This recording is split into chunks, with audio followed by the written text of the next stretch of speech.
രാവിലെ തന്നെ ചിയാസീഡ് നാരങ്ങയിട്ട വെള്ളവും കുടിച്ച് എൻ്റെ ദിവസം തുടങ്ങി. അപ്പൊ നിങ്ങൾ വിചാരിക്കും ഞാൻ ഡയറ്റാണോ?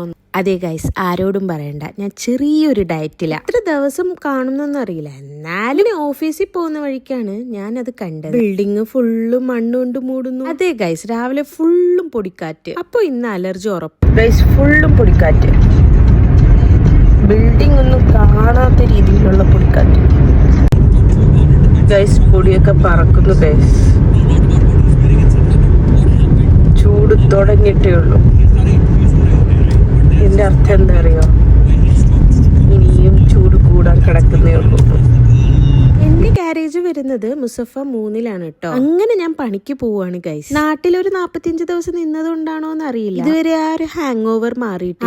എപ്പോഴേലും മാറുമായിരിക്കും. പിന്നെ ഞാൻ ഓഫീസിൽ പോയിട്ട് ഓടിപ്പോയി മാസ്ക് ഇടാനാ നോക്കിയത്. മാസ്ക് ഇട്ടില്ലെങ്കിൽ ഇന്ന് എനിക്ക് ഉറങ്ങാനൊന്നും പറ്റില്ല. മാസ്ക് ഇട്ടതിന് ശേഷം ഞാൻ നേരെ ഗാരേജിലോട്ടാണ് കേട്ടോ പോയത്. മാഷാല്ലാ, ഗാരേജ് ഇങ്ങനെ വണ്ടി നിറഞ്ഞു കാണുമ്പോൾ ഒരു മനസ്സിലൊരു സന്തോഷമാണ് ഗൈസ്. നിങ്ങൾ ഈ വണ്ടി ഉണ്ടോ? ഇത് ഏത് വണ്ടിയാന്നറിയോ? കോടികൾ വിലയുള്ള ടെസ്ലയാണ് ഗൈസ് ഇത്. ഈ ടെസ്ലയുടെ ഒക്കെ അവസ്ഥ കാണുമ്പോ നല്ല സങ്കടമുണ്ട് ഗൈസ്. ഈ ജന്മത്തിലല്ലെങ്കിലും ഞാൻ അടുത്ത ജന്മത്തിലെങ്കിലും ഒരു ടെസ്ല മേടിക്കുമായിരിക്കും അല്ലേ. ഈ ടെസ്ലയും റെഡിയാക്കി എടുക്കണം. ഇനി ചൂട് കാരണം ഞാൻ ഒരുപാട് പുറത്തുനിന്നില്ല. പിന്നെ നേരെ ഞാൻ ഓഫീസിലോട്ട് പോയി. പിന്നെ ക്യാമറ ഉള്ളതുകൊണ്ട് ഓഫീസിലിരുന്ന് ക്യാമറ നോക്കിയിരുന്നു. സ്റ്റാഫിനെ അവിടുത്തെ ജോബെല്ലാം അസൈൻ ചെയ്തിട്ട് വീണ്ടും ഞാൻ പോയി ഓഫീസിൽ. പിന്നെ വാട്സപ്പിൽ കുറച്ച് കസ്റ്റമേഴ്സിന്റെ റിക്വയർമെന്റ് ഒക്കെ ഉണ്ടായിരുന്നു, അതും ഞാൻ നോക്കി അവിടെ അങ്ങ് കുത്തിയിരുന്നു. ഭൂമിന്ന് 2 എഗ്ഗ് ബോയിൽ ചെയ്ത് കൊണ്ടുവരുന്നു. അപ്പൊ ആ ഓഫീസിലിരുന്ന് ഞാൻ അതങ്ങ് കഴിച്ചു. പിന്നെ രാവിലത്തെ വിശേഷം ഇതാണ് കേട്ടോ. നിങ്ങളോട് സംസാരിച്ചുകൊണ്ടിരുന്ന എന്റെ പണിയൊന്നും നടക്കത്തില്ല. അപ്പൊ ഞാൻ പോയി പണിയെടുക്കട്ടെ. വീഡിയോ ഇഷ്ടപ്പെട്ട എല്ലാരും ഒരു ലൈക്ക് ചെയ്തേക്കണേ. അപ്പോ ഓക്കെ, ബൈ.